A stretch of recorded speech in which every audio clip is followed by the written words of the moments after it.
Una jueza fue brutalmente detenida por un oficial que no vio en ella a una ciudadana, sino a una amenaza por su color de piel. El agente Derek Walsh mintió para encubrir su abuso, confiando en un sistema que durante años le había dado la razón sin exigir verdad. Pero Maya Coleman no se quebró. Usó la ley, la misma que defendía, para poner en marcha algo mucho más grande que una defensa personal. Y solo escuchen cómo esta historia dio un giro inesperado y por qué, esta vez, la justicia sí tuvo la última palabra.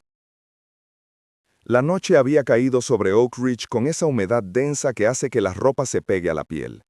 Eran casi las 9:40 p.m., un jueves cualquiera de agosto, y las calles del sur de la ciudad estaban en su ritmo habitual. Poco tránsito, algunos comercios cerrando y el eco lejano de risas saliendo de una lavandería aún iluminada. Maya Coleman conducía de regreso a casa después de una jornada larga en el juzgado. Había pasado el día revisando expedientes de apelaciones y firmando órdenes judiciales. Iba vestida con ropa casual, blusa sin mangas, pantalón oscuro y sandalias cómodas, el cabello recogido en un moño suelto. En el asiento del copiloto, una bolsa de papel marrón contenía leche, jugo de naranja y una caja de cereales para su hijo Jordan. En el maletero, su toga judicial aún doblada desde la última audiencia pública. Detuvo su auto en un semáforo intermitente, esperando con paciencia que cruzara una señora mayor con un carrito de andadera. Apenas retomó la marcha, notó por el retrovisor que un coche patrulla la seguía a distancia.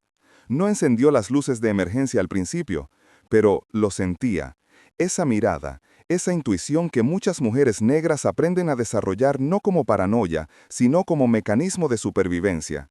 Cuando finalmente las luces azules comenzaron a destellar, Maya suspiró con cansancio. Señaló y giró hacia una calle lateral, buscando una zona bien iluminada. No había cometido ninguna infracción, al menos ninguna que ella pudiera detectar. Aún así, apagó el motor, bajó la ventanilla y colocó las manos sobre el volante, como tantas veces había enseñado a su hijo que debía hacerse por si acaso. El oficial Derek Walsh bajó del patrullero caminando con determinación.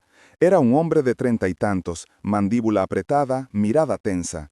Llevaba semanas sin días libres, absorbiendo la presión de los altos mandos para mostrar actividad en barrios de alto perfil estadístico. También arrastraba un expediente disciplinario latente por una actuación precipitada meses atrás, algo que nunca admitía en voz alta, pero que le quitaba el sueño. «Buenas noches, oficial. ¿Ocurre algo?», preguntó Maya con tono neutro, sin levantar las manos del volante. «Luz trasera rota», dijo él, sin mirar directamente a los ojos, escaneando el interior del vehículo con rapidez.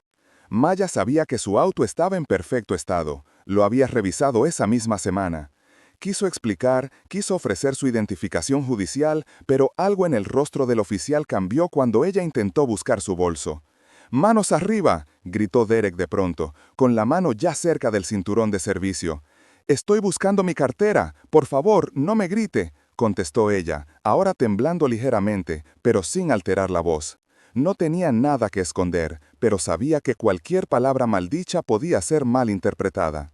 Él abrió la puerta del vehículo con fuerza, le ordenó salir, dar la vuelta y colocar las manos sobre el capó. Maya obedeció. Nunca dejó de hablar. Su voz intentaba transmitir calma, razón, humanidad. Pero Derek no la escuchaba, o no quería escucharla. En su mente, cada segundo aumentaba el riesgo de situación fuera de control, y eso era lo que más temía, perder el control. No entendía por qué la mujer parecía cuestionarlo, por qué sus respuestas sonaban tan seguras. Confundió dignidad con desafío, interpretó su templanza como provocación. Y entonces, en un acto que no respondió a ninguna amenaza real, aplicó un agarre de sujeción que su propio manual de operaciones desaconsejaba en intervenciones de bajo riesgo. Sujetó el cuello de Maya mientras la empujaba con el antebrazo contra el metal caliente del capó. Ella apenas alcanzó a decir «por favor» antes de que su voz se quebrara por la presión. Un vecino desde la acera contraria comenzó a grabar. El celular temblaba, pero la escena quedó nítida. No hubo insultos, no hubo forcejeo, solo una mujer negra de mediana edad atrapada entre la ley que defendía y la fuerza que ahora la ignoraba. Minutos después, Maya fue esposada y colocada en el asiento trasero de la patrulla, con la respiración entrecortada y el rostro mirando hacia la ventana, como quien intenta no romperse delante de su agresor. El video circuló en redes pocas horas después. No hubo necesidad de editarlo ni de agregarle texto. El silencio de Maya, su obediencia absoluta, su voz quebrada al decir «soy jueza», bastaron para que miles de personas sintieran el primer golpe de ira en el pecho. Y ese fue solo el comienzo. El cuarto del hospital olía a desinfectante, pero no al tipo que quita el miedo. Maya despertó poco antes del amanecer, con la garganta áspera y un zumbido constante en el oído izquierdo, como si la noche aún no hubiera terminado del todo. No recordaba exactamente en qué momento se había quedado dormida, solo fragmentos. Las luces blancas del techo moviéndose como péndulos mientras la camilla giraba por los pasillos. La enfermera que le susurraba su nombre para comprobar si estaba consciente. El leve ardor en la parte superior del cuello donde le aplicaron una pomada fría. Tenía un collarín de espuma que le limitaba los movimientos. Intentó hablar, pero la voz apenas era un hilo. Una doctora, joven, con voz pausada, le explicó que no había daño grave en las cuerdas vocales, pero que debía evitar hablar durante unos días.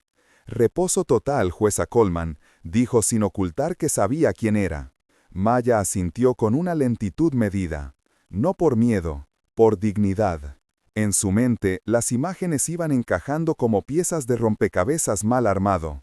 La parada, la voz del oficial, el metal caliente bajo su pecho, la presión en su cuello, el silencio de su propio cuerpo, obediente incluso cuando la justicia no lo era.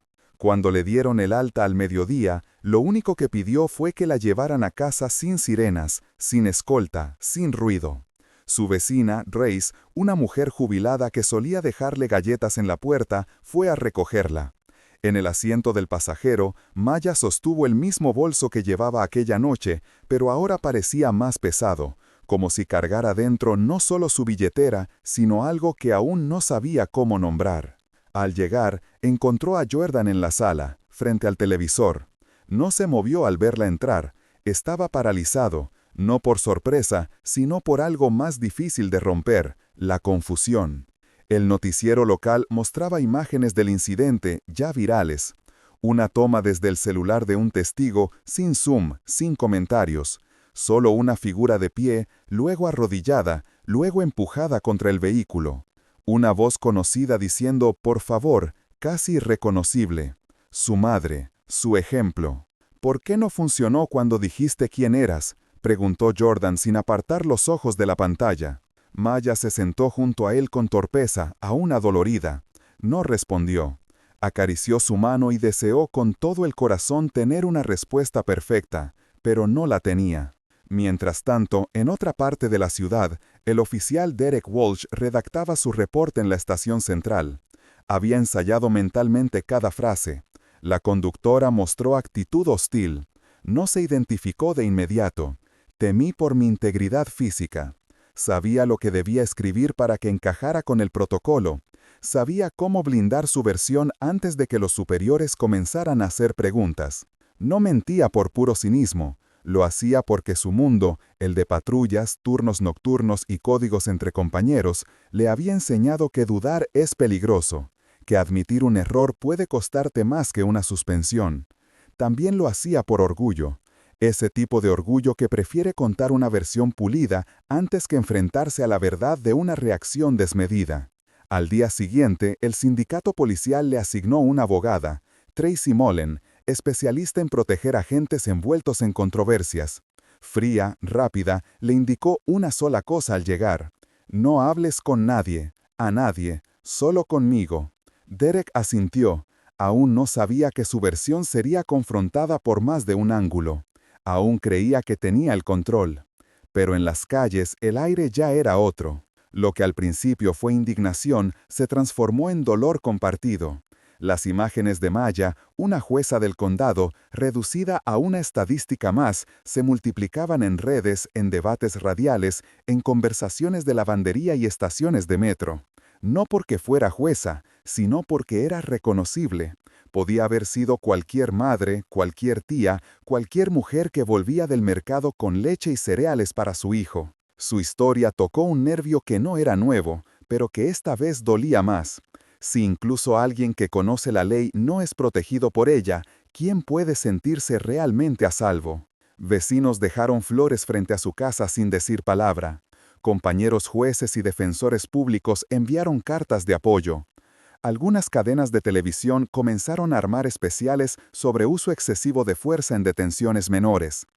Pero Maya no buscaba cámaras, buscaba respirar sin miedo, recuperar su voz y mirar a su hijo sin sentir que le falló, aunque en realidad ella fue la que más resistió. La ira colectiva que estalló tras el video había dejado espacio para algo más profundo. El dolor de saberse vulnerables en silencio, incluso cuando el mundo te considera fuerte. Y esa herida, al contrario que los moretones, no desaparece en una semana. Han pasado 21 días. No parecen muchos, pero para Derek Walsh, cada uno fue una espiral de espera y ansiedad. Durante esas semanas, evitó leer los periódicos y desconectó las alertas de su celular. Aún así, no podía escapar del rumor creciente que lo perseguía en cada esquina de la comisaría. Compañeros que ya no lo saludaban igual, superiores que evitaban mencionar su nombre.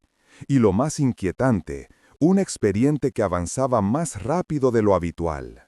Aquella mañana, Derek llegó al tribunal estatal con el rostro afeitado con demasiado esmero, un traje oscuro que le quedaba algo grande, prestado por su cuñado para hacer buena impresión, y las manos sudorosas ocultas en los bolsillos del pantalón. Caminó por el pasillo de acceso sintiendo que cada paso lo alejaba de su rol de oficial y lo empujaba hacia algo más incierto, el de acusado.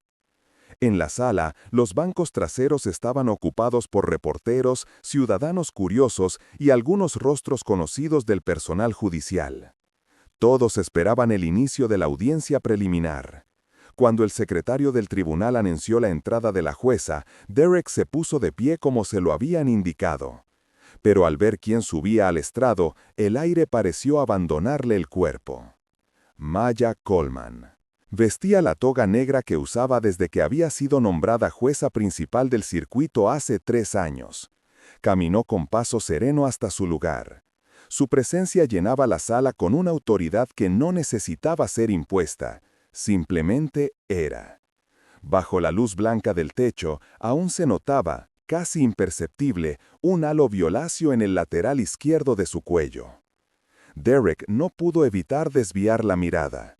Aquello no era un enfrentamiento, era algo más complejo, más incómodo, un encuentro entre el poder herido y la ley intacta. El murmullo entre el público fue inmediato pero breve. Maya lo detuvo con un solo gesto de su mano antes de tomar asiento. Luego golpeó el mazo una vez, no con fuerza, sino con firmeza. Silencio total. «Buenos días», dijo, con una voz calmada sin asperezas. Esta audiencia ha sido convocada para establecer medidas de preservación de evidencia antes de la asignación formal del caso. Hizo una pausa breve. Todos entendieron por qué. Por razones obvias y plenamente justificadas, este tribunal se recusa de continuar con el proceso sustantivo. La imparcialidad es un pilar que no puede estar en duda. Sin embargo, continuó, girando una página de sus documentos, antes de la remisión oficial del caso a un juez independiente, esta corte tiene autoridad suficiente para emitir medidas cautelares respecto a la integridad del expediente. Maya no levantaba la voz, no la necesitaba.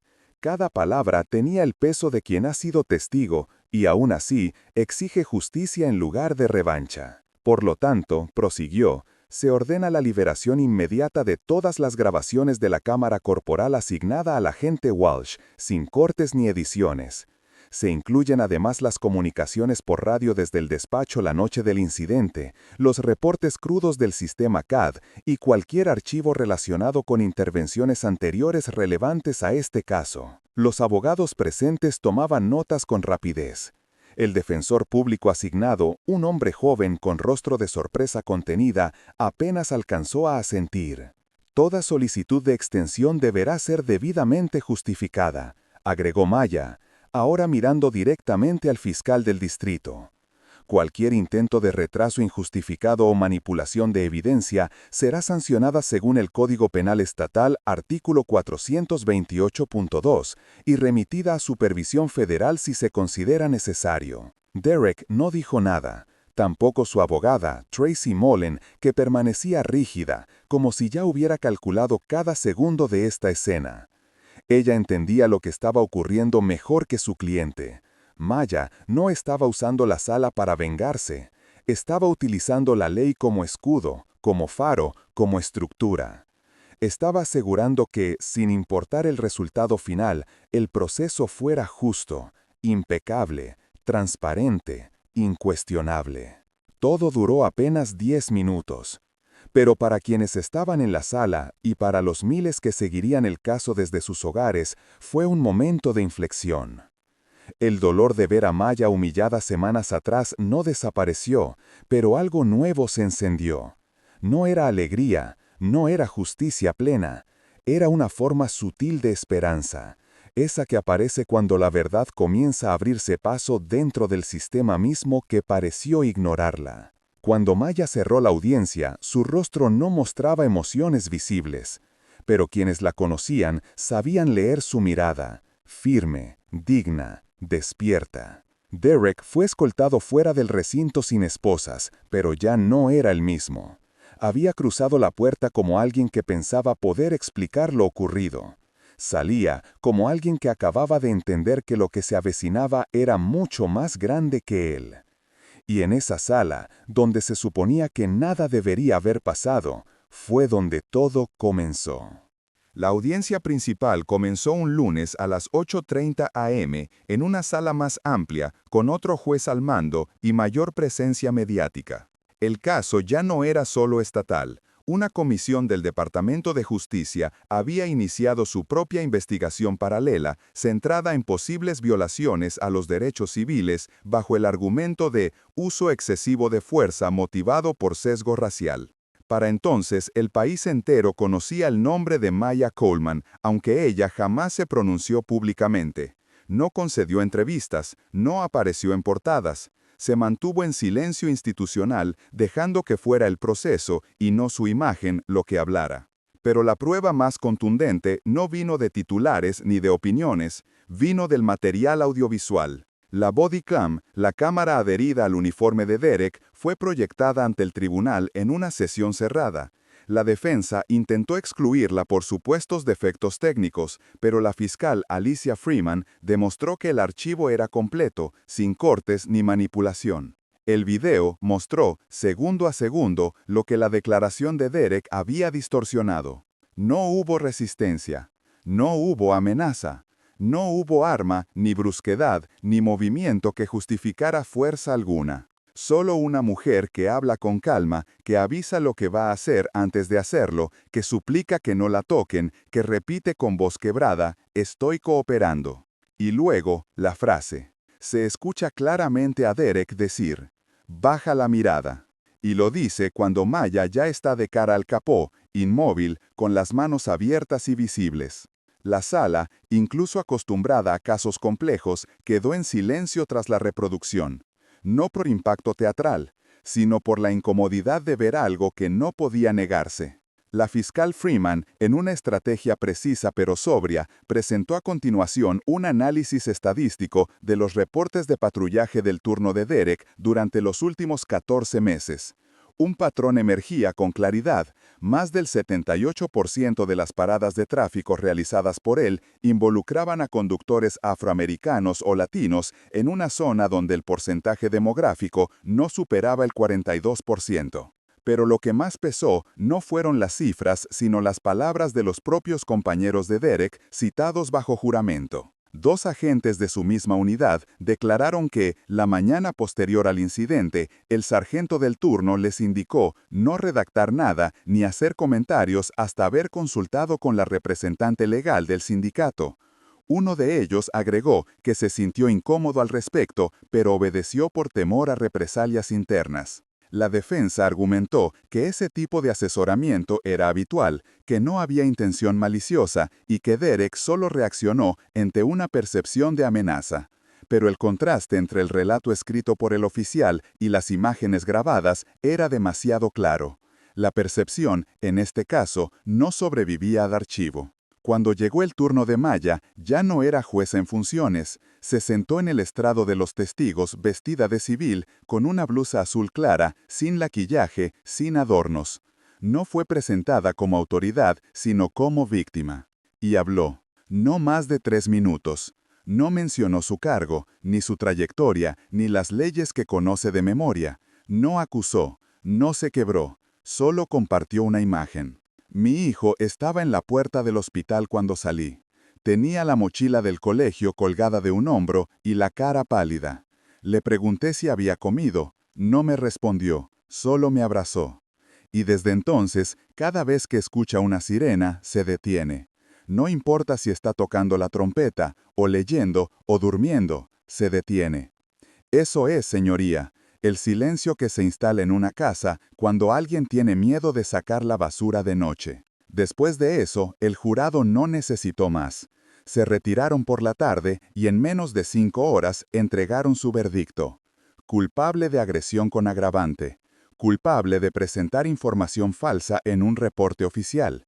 Y, en la vía federal, responsable de privación de derechos bajo color de ley, uno de los cargos más graves en el marco de justicia civil. No hubo aplausos en la sala, no hubo exclamaciones, solo una respiración colectiva, como si alguien hubiera estado conteniendo el aire durante semanas y al fin pudiera soltarlo. Ese fue el triunfo real, no un titular estridente, no una venganza personal, sino la constatación de que esta vez la verdad logró abrirse camino dentro de un sistema donde tantas veces quedó enterrada.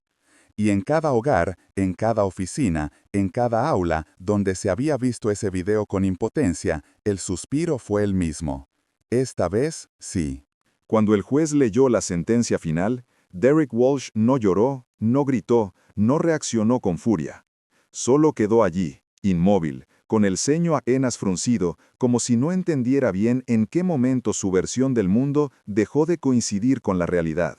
Durante meses había creído en una idea heredada, que si uno repite lo aprendido, defenderse primero, hablar después, cerrar filas, no dudar, el sistema lo protegería. Pero aquella mañana, al escuchar las palabras culpable una tras otra, algo se quebró dentro de esa certeza mal construida. Derek no era un monstruo. Era un hombre común, formado en una cultura donde la prisa se impone al criterio, donde el instinto muchas veces pesa más que el análisis, y donde la diferencia, de color, de clase, de presencia, se vuelve, sin nombrarlo, sin pensarlo, una amenaza. En la cárcel estatal, después de semanas de silencio, accedió, no obligado, sino agotado, a participar en un programa de rendición de cuentas y reconstrucción de conciencia. El proceso no fue sencillo. Le tomó tiempo aceptar que no se trataba de defenderse, sino de comprender lo que hizo y por qué lo hizo. Un día, en una de esas sesiones, escribió una carta. No pedía clemencia, no intentaba justificar lo ocurrido. Era breve, directa, decía: no fue miedo lo que me guió, fue una historia que aprendí sin saber que la estaba aprendiendo. La historia donde ciertas personas deben probar siempre que son inofensivas. La repetí sin pensar, y por eso escribo hoy, para no olvidarlo nunca más. La carta no se publicó, no se filtró, fue entregada a Maya a través de su abogado. Ella la leyó en silencio, sola, una mañana, con las manos temblorosas no de rabia, sino de peso histórico acumulado. Al lunes siguiente, volvió a su estrado. Entró por la misma puerta de siempre. Saludó al personal como si nada hubiera cambiado, aunque todos sabían que sí, que algo, en ella, en ellos, en todos, se había transformado. No permitió cámaras, no dio discursos. Firmó sin ceremonias una orden administrativa que creaba un docket especial, un calendario acelerado y transparente para revisar evidencia en todos los casos que involucraran fuerza policial. Lo llamó acceso a la verdad. Luego, convocó a los departamentos del distrito para establecer talleres obligatorios de desescalada dirigidos a agentes que solicitaban órdenes de allanamiento. En la circular que firmó al final del día, escribió una frase sencilla: "El poder sin control no es autoridad, es miedo". En la ciudad, el eco del caso no desapareció, pero tampoco se convirtió en espectáculo.